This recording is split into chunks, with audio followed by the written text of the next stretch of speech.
Hello. शायद बीच में कुछ रुकावट आ गई है। लगता है कि आप सुन रहे हैं। ठीक है ना ऋषभ जी?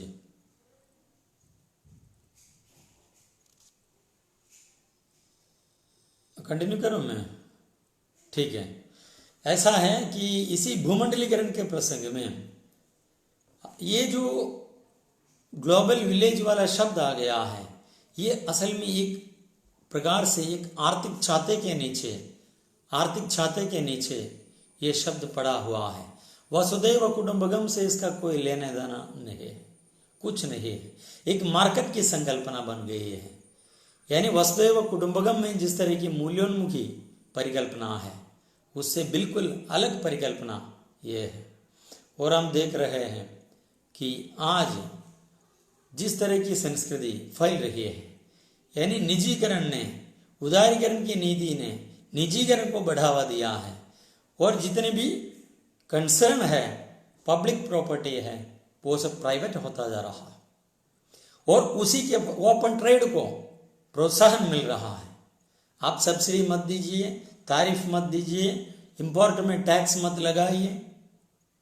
और इस तरह की 90 के बाद से और जितने भी बड़े बड़े व्यवसाय उद्योग सब शुरू होते हैं, सब बड़े बड़े लोगों के लिए हैं, बड़े बड़े पूंजीपतियों के लिए हैं। और उसी के माध्यम से एक प्रकार से शोषण भी चलता रहता है। और पूंजी निवेश तो हर देश में होता है, और पूंजी निवेश के माध्यम से भी एक प्रकार से एक आधिपत्य स्थापित होता है। जिस तरह हमने देखा है, एक ऐसा समय था, एक उपनिवेशी समय था। अंग्रेजी राज तक जब आज़ादी मिली, तब तक जिस तरह की हमारी परंपरा चल रही थी, गुलामी की परंपरा थी। उसके पहले हमने देखा है आर्यों के आगमन से लेकर, उसके लिए खास प्रमाण नहीं है, उसके बाद से लेकर जितने भी वंश, चाहे मुगल वंश हो, गोरी, खिलजी या सल्तनत काल हो, उसके पहले वाले कुषाण वंश हो, और उसके बाद वाले ये यानी अरबी लोग, डच, फ्रेंच, अंग्रेज या ईस्ट इंडिया कंपनी, सब आगे एक प्रकार से हमें कॉलोनी बनाने के लिए या गुलाम बनाने के लिए। लेकिन तब तक हम शारीरिक रूप से, भौतिक रूप से गुलाम रहे। लेकिन आज हम देख रहे हैं, हम मानसिक रूप से, आर्थिक रूप से, बौद्धिक रूप से गुलाम बनते जा रहे हैं। ये सबसे बड़ी आज की विडंबना है। और हमारे पास शासन आने के बाद जब दुनिया में इस तरह की ग्लोबलाइजेशन, उदारीकरण की प्रक्रिया शुरू हो गई है, तब से हमारा अभी हम देख रहे हैं जिस तरह, यानी बहुत सारी चीज़ें हमारे कंट्रोल में नहीं है। जिस तरह का अभी व्यापार युद्ध चल रहा है, साइबर युद्ध चल रहा है। आज भी हमने समाचार पत्र में पढ़ा है कि जैसे चीन के विरुद्ध जिस तरह का कार्य चल रहा है, और चीन के अभी इसी युद्ध के परिप्रेक्ष्य में चीन के खिलाफ जिस तरह की आर्थिक कार्रवाई की जा रही है, और कोई सरकार का कोई वेबसाइट हैक कर दिया गया है, इस तरह की बातें हम सुन रहे हैं। इसीलिए हमारी जो लड़ाई है, लड़ाई असल में धरती पर नहीं है, और कहीं है, और कहीं लड़ाई चल रही है। उस लड़ाई में हमारी किस तरह, हमारी आम जनता की स्थिति क्या हो जाएगी, हमारी एक प्रकार से अघोषित आक्रमण है, एक प्रकार से प्रच्छन्न आक्रमण है। जैसे हम बताएंगे, नव उपनिवेशवाद यानी विकसित देशों का विकासशील देशों पर एक प्रकार से आर्थिक मामलों में हस्तक्षेप है। इसका सबसे बड़ा माध्यम मार्केट है, बाजार है। बताया जाता है कि मार्केट में आजकल आदमी मरकट होता जा रहा है, बंदर का जैसा, इधर से उधर, उधर से इधर कूदता जाता है। यानी एक प्रकार से हमें बंदर बना रहे हैं मार्केट। और अभी कोरोना काल अभी फिर से सोचने के लिए हमें बाध्य कर रहे हैं। भौगोलिक सीमाएं मिट रही हैं, और इस तरह की जिस तरह की उपग्रह क्रांति हुई है, सैटेलाइट रेवोल्यूशन हुई है, मूल संस्कृति फैल गई है, फ्लैट संस्कृति फैल गई है, ये सब हमारे जीवन को किस तरह प्रभावित किया है। फास्ट फूड की संस्कृति फैल गई है, कोका कोला की संस्कृति फैल गई है। यानी यहाँ तक कि हमारे टेस्ट को चेंज करने की साजिश चल रही है, क्योंकि हमारे बच्चों के लिए हमारे घर का दाल चावल ये सब पसंद नहीं आएगा, उनका और कुछ पिज़्ज़ा चाहिए, बर्गर चाहिए, कोका कोला चाहिए। यानी आप देखिए ये हमारे टेस्ट को जिस तरह फास्ट फूड चेंज कर रहे हैं और हमारे टेस्ट को बदल रहे हैं, और हम उसके हमारी जो चीज़ें हैं इसे हम बहुत हल्के, बहुत यानी निचले स्तर के हमारे बच्चे मानेंगे या मानना शुरू कर देंगे। और टेक्नोलॉजी के नाम पर, मीडिया के नाम पर जिस तरह का शोषण, फ्रॉड काम चल रहा है, और बड़ी बड़ी परियोजनाएं, प्रोजेक्ट के नाम पर जिस तरह का पूंजी निवेश, और एक प्रकार से पूंजी निवेश के माध्यम से हमारे सारे कार्यकलापों पर जिस तरह का एक कब्जा करना, हवाला करना चल रहा है, उसी को हम हमारे आंखों के सामने देख रहा है। और उसी लिए एक प्रकार से क्या हो रहा है, एक प्रकार का सांस्कृतिक विस्थापन, एक प्रकार का सांस्कृतिक विस्थापन चल रहा है, भ्रष्टाचार चल रहा है, आतंक चल रहा है, और हम अपने मूल्यों से, अपने रिश्तों से कटते जा रहे हैं। यानी सब कुछ को एटीएम जैसा, एक प्रकार से अगर एटीएम में पैसा है उसका वैल्यू है, हम उसे मानते हैं। एटीएम में पैसा नहीं है तो उसे मानते नहीं है। प्रयोजन मूलक दृष्टि से सब कुछ देखना जिससे हमें फायदा है, use and throw culture, use and throw culture. जब तक एक ग्लास में पानी है, चाय है, उसे संभल कर पकड़ते हैं। जब चाय पानी खत्म होता है तो उसे क्रश करके फेंक देते हैं। हमारा संबंध, हमारा रिश्ता, हमारे मूल्य इस तरह क्रश होते जा रहे हैं, और हम सब कुछ हम भूल रहे हैं, और अपने आप को भूल रहे हैं, अपनी परंपरा को भूल रहे हैं, अपने मूल्यों को भूल रहे हैं, अपनी संस्कृति को भूल रहे हैं, अपने देश को भूल रहे हैं, क्योंकि हम वैश्वीकृत दुनिया में जी रहे हैं। हम एक प्रांत के यानी ग्लोबल वर्सेस लोकल का जो संक्रमण चल रहा है, हम एक प्रांत के नहीं हैं, एक राज्य के नहीं हैं, एक देश के नहीं हैं, ग्लोबल आदमी, एक विश्व नागरिक हम बन चुके हैं। और ऐसे माहौल में हमें देखना पड़ रहा है हमारा अस्तित्व, हमारी मिट्टी, हमारे पैर तले की जमीन वो कहाँ है, और अपने पैर तले की जमीन फिसलती जा रही है। हम चुपचाप बैठकर ये सब देख रहे हैं। यानी हमारे लिए सब कुछ विदेशी प्रिय है। भारत की आत्मा गांवों में रहती है। हमारी सबसे बड़ी चीज कृषि है, खेती है, लेकिन इन सब से नई पीढ़ी, युवा पीढ़ी और हमारा समाज एक प्रकार से दूर होता जा रहा है। ये बड़ी चिंता का विषय है, बड़ी यानी सोच के लिए नया आयाम खोल देता है। इस प्रकार एक प्रकार से एक सांस्कृतिक वर्चस्व, एक और सांस्कृतिक वर्चस्व भी आ गया है, सांस्कृतिक प्रदूषण भी आ गया है। और जिस तरह के नव उपनिवेशवादी वर्चस्व बताएंगे वो आर्थिक दृष्टि से और सांस्कृतिक दृष्टि से, दोनों दृष्टियों से वर्चस्व आ गया है। उसके लिए बढ़ावा दे रहे हैं कि बहुराष्ट्रीय निगम, मल्टीनेशनल कंपनीज, विदेशी आर्थिक सहायता, हथियारों का व्यापार, और हमने सुना है बहुत सारी संस्थाओं का नाम, IMF, वैसे एशियन डेवलपमेंट बैंक, विश्व बैंक, इस तरह के बहुत सारी यानी आर्थिक मदद देने वाली बहुत सारी संस्थाओं का नाम हमने सुना भी है। हमें सोचना है कि इस तरह एक प्रकार से इसी बाजार की शक्तियाँ, जब हमारे लिए सब कुछ बाजार की दृष्टि से हमारे लिए क्या लाभ है, क्या मुनाफा है, क्या प्रयोजन है, हर चीज के सामने एक प्रश्न जुड़ जाता है, एक प्रश्न जुड़ जाता है, ऐसा करने से हमें क्या फायदा है, यानी क्यों कर रहे हैं। यानी पुराने समय में हम ये सोच के कर रहे हैं ये हमारा समाज है, हमारा देश है, हमारा परिवार है, इस तरह सोचकर। लेकिन आज ऐसा नहीं है। जब कुछ करते हैं उसके पीछे हमें प्रॉफिट चाहिए। जिस तरह की कंज्यूमर कल्चर, उपभोक्ता संस्कृति यहाँ फैल गई है, सब कुछ उपयोगिता की दृष्टि से, प्रयोजन की दृष्टि से, मुनाफा की दृष्टि से देखा जाता है। ऐसी संस्कृति में साहित्य का क्या दायित्व हो सकता है, ये हमें सोचना पड़ रहा है। जैसे बहुत पहले मुझे एक शब्द याद आ रहा है कि सच में इसी भारतेंदु के समय से लेकर, भारतेंदु जब जी रहे थे वो गुलामी का समय था, उपनिवेशी समय में जी रहे थे। उन्होंने ये 2 पंक्तियां लिखी, रो बहु सब मिलकर आवहो भारत भाई, आहा भारत दुर्दशा न देखी जाए।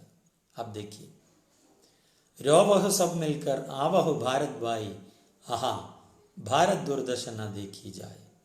अभी इस पंक्ति को हम हमारे सामने रखकर जब उसका फिर से विश्लेषण करेंगे, हमें सोचना पड़ता है, रो बहु सब मिलकर आवहो भारत भाई, आहा भारत दुर्दशा न देखी जाए। मैथिली शरण गुप्त ने दूसरे प्रसंग में दोनों और प्रेम पलता है एक कविता, जगती वणिक वृत्ति ही रहती, जिसे चाहती उसे छकती, काम नहीं परिणाम नहीं रखती, मुझे भी खलता है। आप देखिए, दूसरे प्रसंग में मैथिली शरण गुप्त ने जगती वणिक वृत्ति ही रहती, जिस तरह की कंज्यूमर कल्चर की बात हम बता रहे हैं, जगती वणिक वृत्ति ही रहती, जगत की वृत्ति वणिक वृत्ति है, बिजनेस मेंटालिटी, जिसे चाहती उसे छकती, जिसे वो चाहती है उसे छकती है, काम नहीं परिणाम नहीं रखती, मुझे भी खलता है, मुझे बुरा लगता है, काम नहीं परिणाम। यानी यहाँ साधन कुछ नहीं है, साधन या मार्ग महत्वपूर्ण नहीं है, महत्वपूर्ण नहीं है, परिणाम क्या है, आपका प्रॉफिट क्या है, यही देखा जाता है। ये एक प्रकार से हमारे ऊपर, हमारे दिल दिमाग में एक ऐसा बादल छाया हुआ है, एक बौद्धिक गुलामी, या एक प्रकार से जिसे नव साम्राज्यवाद कह सकते हैं। नव साम्राज्यवाद का एक बादल हमारे ऊपर मंडरा रहा है, लेकिन उसका रूप प्रत्यक्ष रूप से हम नहीं देख पा रहे हैं, और हम अपने को सोच रहे हैं कि हम सुरक्षित हैं, हम सुरक्षित हैं, हमारे अकाउंट सुरक्षित हैं, हमारा ईमेल बॉक्स सुरक्षित है, हमारे जितने भी ऑनलाइन गतिविधियां हैं वो सब सुरक्षित है। हमें सोचना है कि असल में सुरक्षित है, ये कहाँ से इसका कंट्रोल किया जा रहा है। हम सोचते हैं कि हमारे पास एक यूजर नेम है, एक पासवर्ड है, क्या फायदा। लेकिन इन सब के ऊपर कोई बैठा हुआ है, भगवान बन के कोई बैठा हुआ है, और वो भगवान हमारे ऊपर है, वो पूरा का पूरा इसका निरीक्षण कर रहा है, हम क्या क्या कर रहे हैं, और हमारा पूरा का पूरा चाल चलन सब कुछ देखता जा रहा है। ऐसे प्रसंग में मुझे समकालीन कविता में मंगलेश डबराल की एक कविता याद आ रही है, नए युग में शत्रु। बहुत ही मार्मिक कविता। यानी पहले समय ऐसा था कि हम शत्रु को देख सकते थे, शत्रु द्वंद्व युद्ध के लिए ललकारते थे, और शत्रु हथियार लेकर हमारे सामने आते थे। लेकिन अब ऐसा नहीं है, अब ऐसा नहीं है। शत्रु का रूप हम नहीं देख पाएंगे। शत्रु हंसकर, मुस्कुराकर, गले लगाकर हमारे पास, हमारे सामने खड़े होते हैं, और हम उनकी चाल में, उनकी साजिश में गिर जाते हैं। लेकिन हमें पता नहीं चलता है। हमें पता नहीं चलता है ये हमारा शत्रु है। शत्रु भी मित्र जैसा व्यवहार करता है। और एक प्रकार से आजकल जिस तरह का नव उपनिवेशवादी वर्चस्व है उसमें रिमोट कंट्रोल से हमारा शत्रु काम करता है, क्योंकि कभी भी वो शत्रु हमारे सामने नहीं आते हैं, उनके कारिंदे आ जाते हैं। मंगलेश डबराल की कविता है नए युग में शत्रु, एक काव्य संकलन भी है। नए युग में शत्रु एक काव्य संकलन भी है और उसकी एक कविता है नए युग में शत्रु। उसकी कुछ पंक्तियां आप सुनिए, तभी आपको पता चलेगा जिस तरह का वर्चस्व हमारे ऊपर पड़ा हुआ है और जिस तरह के वर्चस्व आगे भी आने वाले हैं, ये भी सोचने लायक है, विचारणीय है। कविता की पंक्तियां हैं, वो अपने को कंप्यूटरों, टेलीविजनों, मोबाइलों, आईपैडों की जटिल आंधों के भीतर फैला देता है। अचानक किसी महंगी गाड़ी के भीतर उसकी छाया नजर आती है, लेकिन वहां पहुंचने पर दिखता है वो वहां नहीं है, बल्कि किसी नई और ज्यादा महंगी गाड़ी में बैठकर चल दिया है। कभी लगता है वो किसी फैशन परेड में शिरकत कर रहा है, लेकिन वहां सिर्फ बनियनों, जांघियों और प्रसाधनों का ढेर दिखाई देता है। ये कविता आप देखिए हमें सोचने के लिए बाध्य करता है। आप देखिए ऑनलाइन शॉपिंग का जमाना है, क्या हमें पता है कौन हमें माल सप्लाई कर रहा है? कौन हमें माल सप्लाई कर रहा है? हम ऑनलाइन शॉपिंग के लिए ऑर्डर देते हैं, कोई कारिंदा हमारे पास आता है, वो हमें एक बहुत करीने ढंग से, बहुत सुंदर ढंग से पैक्ड एक पैकेट देकर चला जाता है, लेकिन हमें पता नहीं चलता है इसका मालिक कौन है। मालिक को हम कभी भी नहीं देख पाएंगे। इसीलिए नए युग का शत्रु बहुत शक्तिशाली है और उनके पास एक बागडोर है। एक बागडोर है, वो अदृश्य है। उसी बागडोर में हम लोग कठपुतली की तरह नाचने के लिए, जैसे मैंने मार्केट में मरकट बताया है, मरकट की तरह नाचने के लिए बाध्य हो जाता है। ये हमारी आज की सबसे बड़ी विडंबना है, सबसे बड़ी दुर्गति है कि हम अपने ही कंट्रोल में नहीं रहे। विश्व गांव में हम देख रहे हैं भारतीय गांवों की क्या स्थिति है। विश्व गांव में भारतीय गांवों की क्या स्थिति है ये हम देख रहे हैं। बड़ी दयनीय स्थिति है। हमने देखा है किसानों की स्थिति है, खेती बाड़ी की स्थिति है, ये सब बड़ी दयनीय है।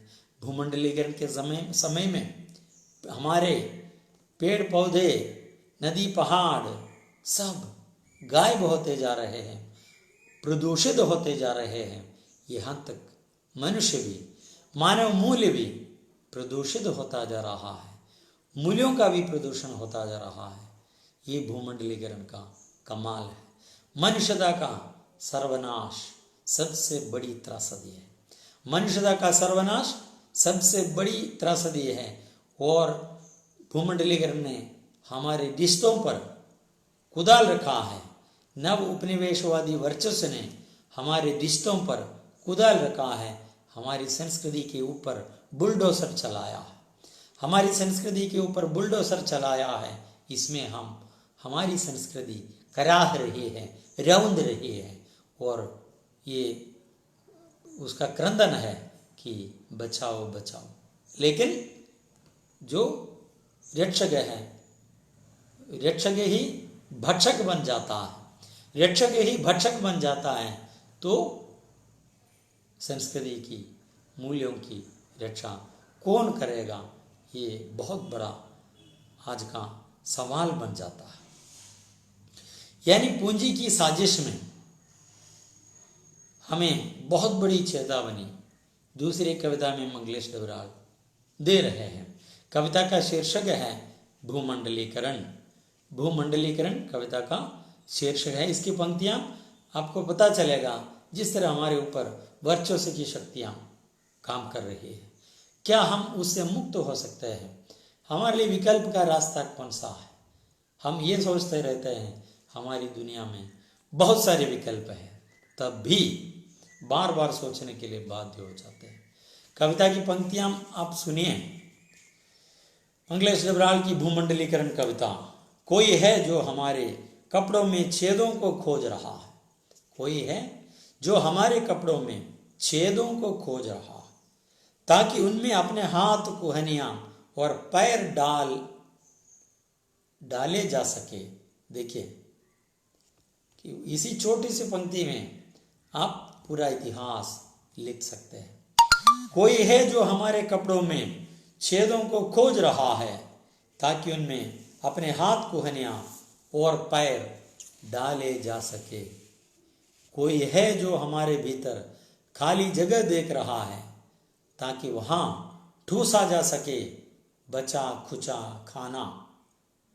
कोई है जो हमारे जबड़ों को जांच रहा है, ताकि वहां लालच के कुछ कौर रखे जा सके। अब देखिए इन्हीं पंक्तियों में, क्योंकि पंक्तियों पर विस्तार से स्वयं आप विश्लेषित कर पाएंगे, विस्तार देना मैं नहीं चाहूँगा, क्योंकि हमारे समय के अंतर्गत मैं जितना जोड़ पाऊंगा उसकी कोशिश करूंगा। यानी हम देख रहे हैं छेद को खोजना, खाली जगह ढूंढना, एक प्रकार से एक मुहावरा बन जाता है, आज के ज़माने का मुहावरा बन जाता है कि उसी में थोड़ी सी जगह चाहिए अतिक्रमण करने के लिए, एक रास्ता बनाने के लिए, एक उपनिवेशी रास्ता बनाने के लिए।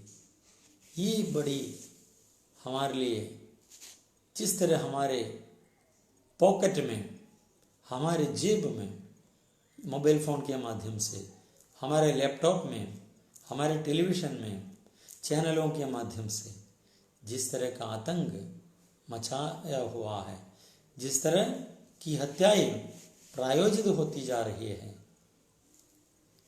ये सब नए युग का कमाल है, उसी की करामत है। और हम देख रहे हैं कि जैसे computer, internet, mobile phone, media, एक प्रकार से आजकल इन सब के सामने लोग पागल हैं, दीवाने हैं। हमारे बच्चे, हमारे समाज, हमारी युवा पीढ़ी सब एक प्रकार से दीवाने होते जा रहे हैं। अब खासकर अभी कोरोना की दुनिया में ऑनलाइन का ज़माना खुल गया, ऑनलाइन की दुनिया में है, सब ऑनलाइन पर है, सब ऑनलाइन पर है और दूरी का सवाल नहीं उठता है। दूरी का सवाल, हम अब भी सामाजिक दूरी का समय है, सोशल डिस्टेंस कीप करने का समय है, लेकिन उसके बीच भी, उसके पहले भी हम दूरी पर हैं।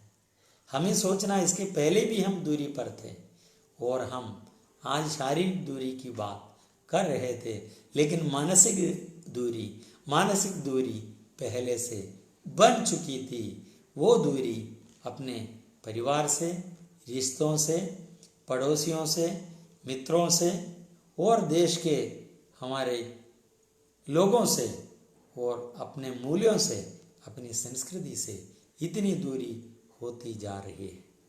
और हमें एक बहुत सुंदर कविता मिल जाती है, पंकज राग की एक बहुत कविता है, क्योंकि हम जानते हैं अंधेरे की ताकतें, अंधेरे में अंधेरा, उपनिवेशी ताकतों ने, उपनिवेशी वर्चस्व ने अंधेरे को सशक्त करके रखा, क्योंकि उनके लिए वो चाहे तो दिन को रात में बदल सकते हैं, रात को दिन में बदल सकते हैं।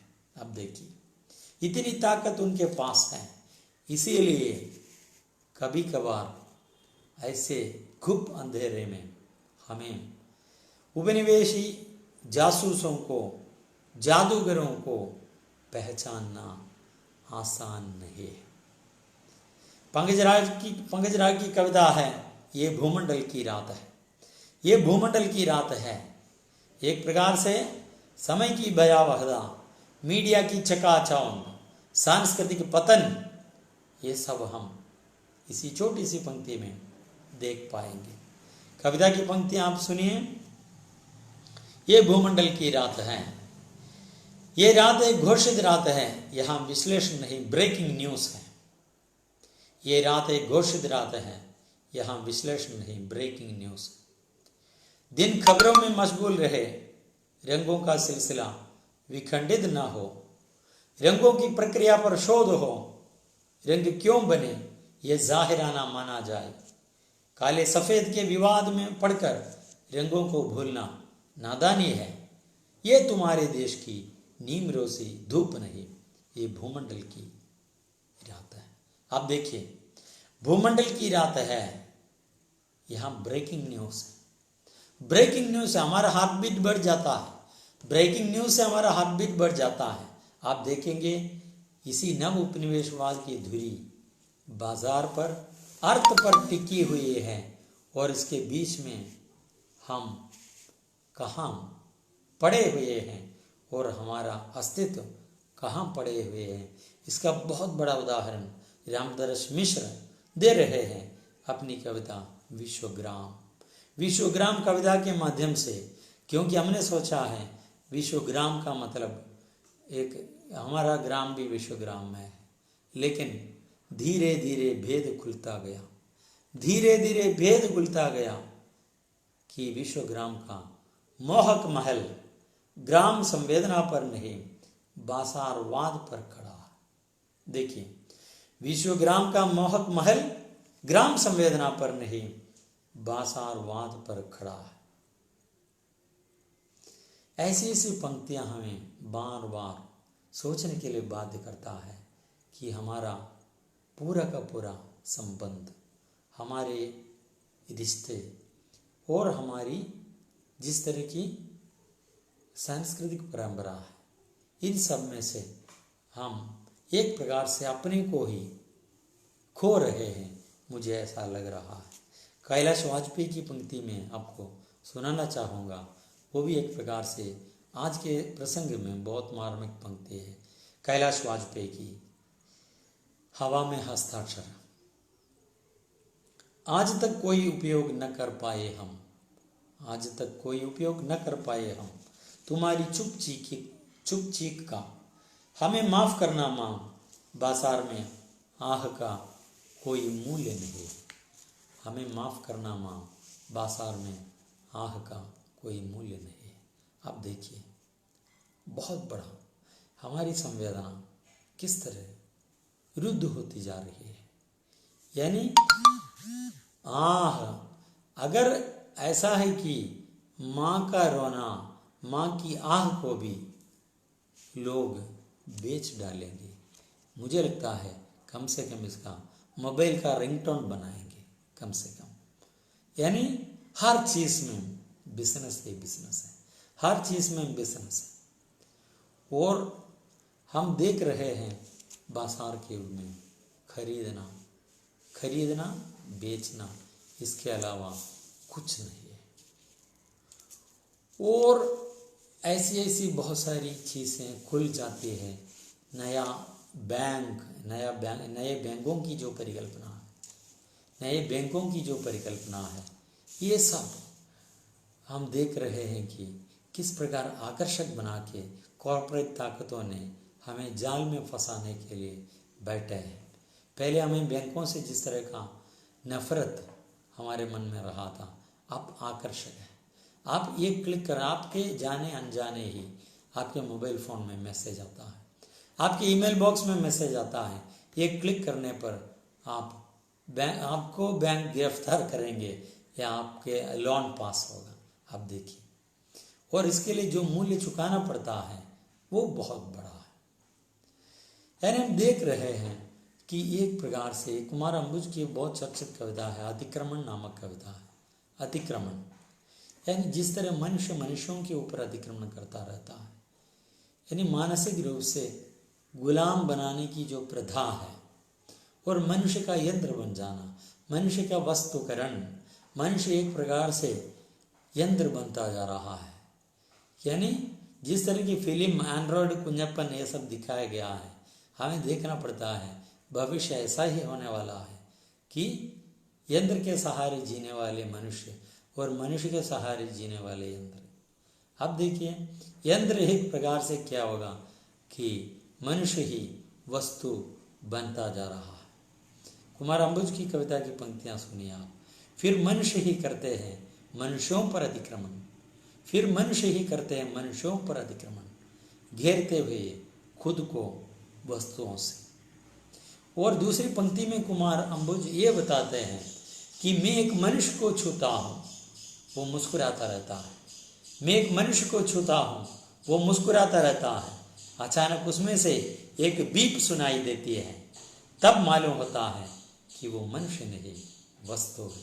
आप देखिए मनुष्य की पहचान, यंत्र की पहचान, मशीन की पहचान खोती जा रही है। कौन सा मनुष्य है, कौन सा यंत्र है, इसका भी पता नहीं चलता है। और कुछ लोग यंत्र जैसे जी रहे हैं, कुछ लोग यंत्र जैसे जी रहे हैं और कुछ यंत्र मनुष्य की भूमिका निभा रहे हैं। और इस तरह एक सुविधाभोगी समाज में हम जी रहे हैं और हमारा भविष्य, हमारा अस्तित्व, हमारी अस्मिता संकट में पड़ जाता है। और हमारे जितने भी हमारे सांस्कृतिक चीज़ें हैं, हमारे प्राकृतिक संसाधन हैं, वो प्राकृतिक संसाधनों पर जिस तरह का अतिक्रमण आ जाता है, वर्चस्व आ जाता है, यानी पर्यावरण विमर्श अपने आप में एक बहुत बड़ा विषय है, उसी पर जाना मैं नहीं चाहूँगा। रेत पर, पानी पर, बाजरे के खेत पर, गेहूं के खेत पर, अब देखिए सभी हर चीज़ पर जिस तरह बाहरी आक्रमण होता रहा। अब देखेंगे बद्री नारायण एक बहुत ही सशक्त कवि है आज के। बद्री नारायण की एक कविता है कि बहुत सुंदर कविता है। इसी वर्चस्व को दिखाने के लिए मैं उदाहरण के रूप में इसे कोट किया है।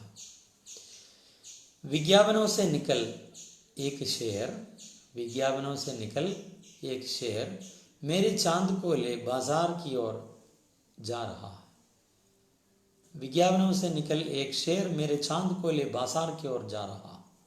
सफेद कपड़ों में संसद से निकलता हमारा गृह मंत्री, बड़े विदेशी व्यापारी के संग ये देख ताली बजा रहा है। देखिए, यानी एक प्रकार से बहुत ही दयनीय स्थिति आती रही है कि हमारी चीज़ों को जिनको सुरक्षित रखना है, जिनको हमने शासक के रूप में चुन लिया है, वही शासक सब बेचने के लिए सारी मदद कर रहे हैं और हम जनतंत्र के नाम पर गर्व करते हैं, लेकिन हम कुछ नहीं कर पा रहे हैं।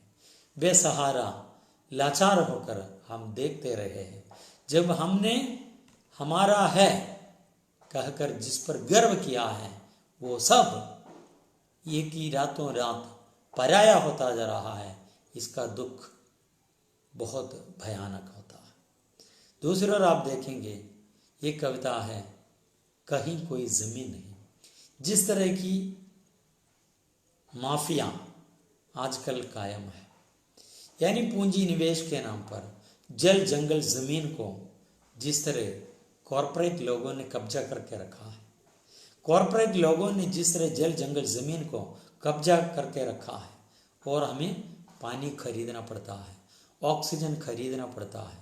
अब यह हमने देखा है पिछले दीपावली के समय दिल्ली वगैरह में, दिल्ली जैसे जगह में ऑक्सीजन पार्लर खुला था और आप जैसे भिन्न भिन्न फ्लेवर में अपने नाक में नली डालकर ऑक्सीजन पार्लर में जाके आप 200-300 से उसके ऊपर पैसा देकर ऑक्सीजन, अच्छा ऑक्सीजन ले सकते थे।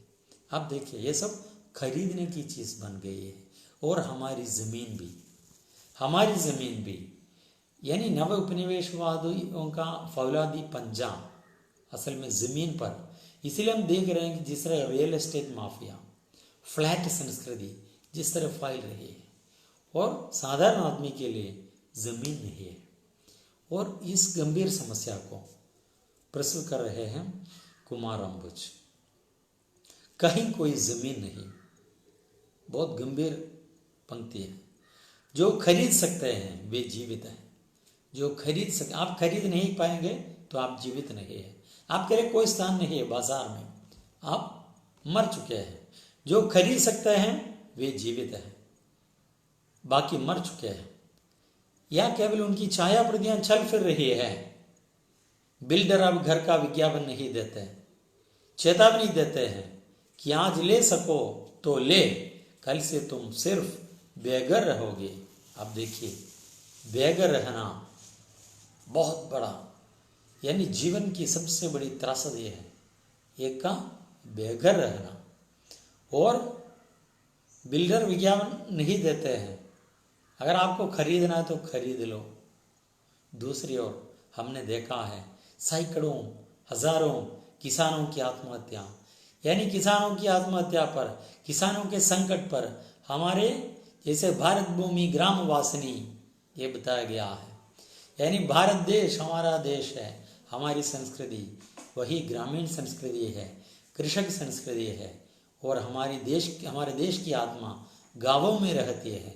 लेकिन किसानों की जो दयनीय स्थिति है वो हम पिछले कुछ सालों से देख रहे हैं। लाखों किसान हमारे देश में आत्महत्या कर चुके हैं।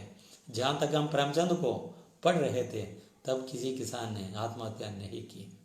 अब देखिए कुमार अंबुज की पंक्ति, फसलें जला दी गई है, सल्फास खा चुके हैं किसान। सल्फास वो कीटनाशक है, कीटनाशक खाकर किसान आत्महत्या कर रहे हैं। फसलें जला दी गई है, सल्फास खा चुके हैं किसान। और बचे खुचे लोग बिल्डरों से ही रोजी मांग रहे हैं।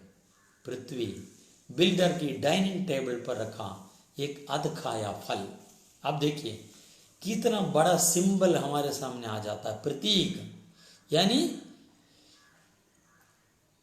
बिल्डर, यानी पृथ्वी क्या है, ये जो पृथ्वी है, आप एक ग्लोब की कल्पना कीजिए। ये जो ग्लोब है बिल्डर के डाइनिंग टेबल के सामने रखा है, आधा खाया फल है, उसका आधा भाग अभी खा चुके हैं।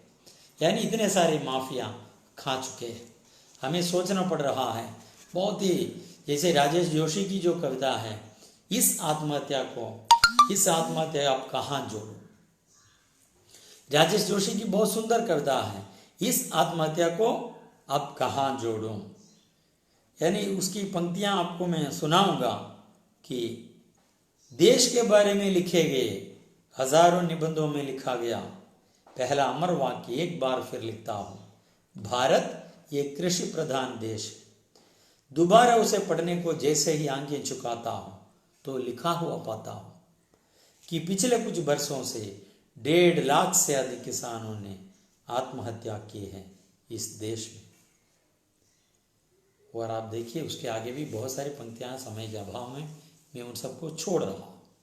यानी हमारे जैसे जिस तरह की लुभावनी संस्कृति, जिस तरह की माया की संस्कृति, जिस तरह पूंजी की संस्कृति, उसी की गिरफ्त में हम आ गए हैं कि बहुत सारी कविताएं, जैसे एक से मकानों सा नगर, राजेश जोशी की कविता, अरुण कमल की कविता, नए इलाके में, ये सब हमारे कॉर्पोरेट जाल को हमारे सामने खुला देता है। इन सभी का खुलासा है। और इस तरह की बहुत सारी नई नई योजनाएं जब आती हैं, जिस तरह वर्चस्व की ताकतें हमारी, यानी एक प्रकार से हमारी गुलामी की परंपरा शुरू कर देते हैं, ये बौद्धिक गुलामी। और तभी बात, यानी स्त्री का जिस तरह शोषण चल रहा है, पर्यावरण का शोषण चल रहा है, नदी पानी का शोषण चल रहा है, इसी बासारी शोषण के खिलाफ जागरूक होने का, जागृत होने का समय आ गया है। स्त्री को, यानी जैसे मुझे याद आ रही है इसी निर्मला पुतुल की पंक्ति, नगाड़े की तरह बजते मेरे शब्द, नगाड़े की तरह बजे मेरे शब्द और निकल पड़े लोग अपने अपने घरों से सड़कों पर। आप देखिए, नगाड़े की तरह बजे मेरे शब्द और निकल पड़े लोग अपने अपने घरों से सड़कों पर। यानी बासारी शोषण के खिलाफ और आदिवासी शोषण के खिलाफ, दलित शोषण के खिलाफ, स्त्री शोषण के खिलाफ, यौन शोषण के खिलाफ, जल जंगल जमीन के शोषण के खिलाफ हमें जागरूक होना है, जागृत होना है। आपने पढ़ी होगी एकांत श्रीवास्तव की कविता लड़की और आम। आज के भाषा शोषण को यानी हमारे बेनकाब करने वाली बहुत सुंदर कविता है। ये लीलाधर जगूड़ी की एक कविता है परिवर्तन, यानी आज के ऐसे ही वर्चस्व के ज़माने में बहुत चर्चित कविता है ये भी। और एकांत श्रीवास्तव ठंडे पानी की मशीन, ये सब इस प्रसंग में मुझे लगता है बहुत बहुत प्रासंगिक कविताएं हैं। और आज का ज़माना जैसे सिर्फ कुछ शब्दों के पीछे पीछे, जैसे लाभ, प्रॉफिट, मुनाफा, इस तरह के शब्दों के पीछे पीछे दौड़ रहा है। और आप देखिए कि अभी इनका क्या है, आदिवासी शोषण के प्रसंग में मुझे इनकी पंक्ति क्या है, निर्मला पुतुल की पंक्ति आदिवासी शोषण के संदर्भ में कहना मुझे लगता है कि जल जंगल ज़मीन की जो बहुत गंभीर समस्या है, समय अभाव में उसको विस्तार से उसकी ओर मैं नहीं जा पाऊंगा, लेकिन ये जो पंक्ति है मुझे बहुत मार्मिक लगा। तुम्हारे एहसान लेने से पहले सोचना पड़ेगा हमें, तुम्हारे एहसान लेने से पहले सोचना पड़ेगा हमें, निर्मला पुतुल की कविता का शीर्षक है। आप देखिए इसमें सब कुछ छिपा हुआ है। एक कवयित्री है, यानी जिस तरह अपनी अस्मिता को बरकरार रखते हुए लिख रही है, प्रतिरोध और प्रतिवाद कर रही है, और जितनी अपनी होश और जोश के साथ, पूरी ताकत के साथ लड़ने की उम्मीद रखती हैं और दूसरों को प्रेरित प्रभावित करती हैं, हमें देखना पड़ रहा है कि उनकी पंक्तियाँ सुनिए। अगर हमारे विकास का मतलब हमारी बस्तियों को उजाड़ कर कल कारखाने बनाना है, अगर हमारे विकास का मतलब हमारी बस्तियों को उजाड़ कर कल कारखाने बनाना है, तालाबों को राजमार्ग, जंगलों को सफाया कर ऑफिसर्स कॉलोनियां बसानी है, और पुनर्वास के नाम पर हमें हमारे ही शहर की सीमा से बाहर हाशिए पर धकेलना है, तो तुम्हारे तथाकथित विकास की मुख्य धारा में शामिल होने के लिए 100 बार सोचना पड़ेगा हमें, 100 बार सोचना पड़ेगा हमें। और आगे 3-4 पंक्तियां आप सुनिए। हमारी सरकार हमसे हमारी जमीन छीनकर विदेशी कंपनियों को उपलब्ध करा रही है, हम चुप हैं। रोजगार गारंटी योजना के तहत हमें कार्ड मिला पर काम नहीं मिल रहा है, हम चुप हैं। आप देखिए इस चुप्पी से किस तरह प्रतिरोध का माहौल खड़ा कर देंगे, इस चुप्पी से हम जिस तरह बाहर निकलेंगे और हम कैसे प्रतिक्रिया करेंगे और हमारे तमाम शोषण का जवाब कैसे देंगे, हमारी बौद्धिक गुलामी के अंधकूप से कैसे हम बाहर निकलेंगे और हमारी तमाम अंधेरे को प्रकाश में कैसे बदलेंगे, हमें उम्मीद के साथ बैठना पड़ेगा। हमें हमारे दिल में उम्मीद को बांधना है कि हम हर दिन हर रात के बाद सुबह होती ही है। हमें मुझे लगता है समकालीन कविता के प्रसंग में या जिस तरह का वैश्वीकरण का, भाषारीकरण का, नव उपनिवेशी ताकतों का आक्रमण होता जा रहा है और आम आदमी पर, साधारण आदमी पर और हमारे साधारण जनजीवन पर, हमारी संस्कृति पर जिस तरह का वर्चस्व अभी छाया हुआ है, उसी के लिए मुक्ति की राहें हमें ढूंढनी होगी, मुक्ति की राहें ढूंढनी होगी। उसके लिए हमें जागृत होना है, जागरूक होना है, प्रतिक्रियावान होना है और अपने दिल दिमाग को खोल कर रखना है। और हमेशा के लिए सोना जागृति का लक्षण नहीं है। जो जागत है सो पावत है, जो सोवत है वो खोवत है। और ऐसे ज़माने में, जिस ज़माने में हम जी रहे हैं, उस ज़माने में जागृति के अलावा, सतर्कता के अलावा, जागरूकता के अलावा दूसरा कोई रास्ता नहीं है। वही प्रतिक्रिया का रास्ता है, वही प्रतिरोध का रास्ता है, वही रास्ता समकालीन कविता हमें बता देती है।